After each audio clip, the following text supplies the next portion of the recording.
अगर आप successful Christian बनना चाहते हो और वो मसीह बनना चाहते हो जो परमेश्वर के नजदीक रहे, तो आपकी लाइफ में ये 5 चीजें होनी चाहिए थी। वो कौन कौन सी थी 5 चीजें? पहला क्या था? हाँ, आपकी प्रेयर सेल्फ सेंटर्ड नहीं होनी चाहिए। आमीन।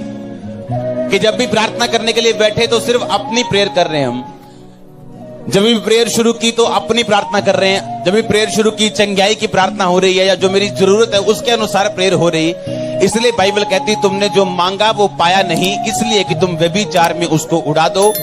अब तुम मांगो तो पाओगे, क्योंकि तुम परमेश्वर की महिमा के लिए मांग रहे हो। आमीन। इसलिए अगर आज आप प्रेयर करने के लिए बैठे अपने घर में, तो आपकी पहली प्रेयर होनी चाहिए जो वर्शिप होनी चाहिए। इसलिए प्रभु यीशु मसीह ने अपने चेलों को बोला था, जब तुम प्रार्थना करने के लिए बैठो तो बोलो, हे हमारे बाप तू स्वर्ग में तेरा नाम पाक माना जाए। लोगों ने इसको प्रार्थना समझ लिया कि ये प्रार्थना है। ये प्रार्थना नहीं थी। कोई भी प्रार्थना 2 मिनट की नहीं होती। आपको क्या लगता है कि प्रभु यीशु मसीह चेले को डांट रहे हैं, ए चेले तू 1 घंटा भी मेरे साथ जाग नहीं सका?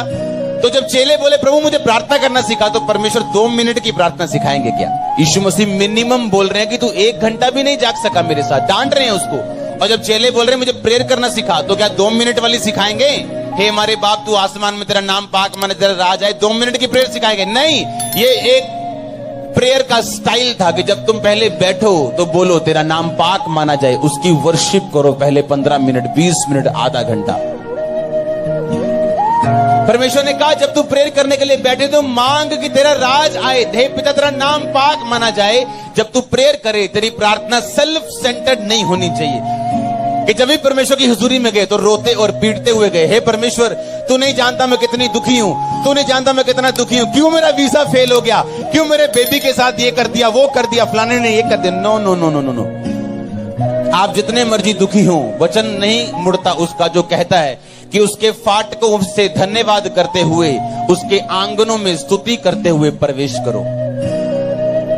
पुराने टाइम में जब औरतें या बंदे राजा की हुजूरी में जाते थे तो इस तरह से जाते थे। राजा के सामने जाने से पहले बोलते थे, हे राजा तू चिरंजीवी रहे, तेरा नाम ऊंचा हो, तू लंबी उम्र पाए।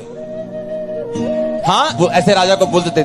तब बोलते थे कि राजा एक काम आया हूं, मेरा ये काम मुझे करना है, आप कर दोगे क्या? तो राजा काम करता था।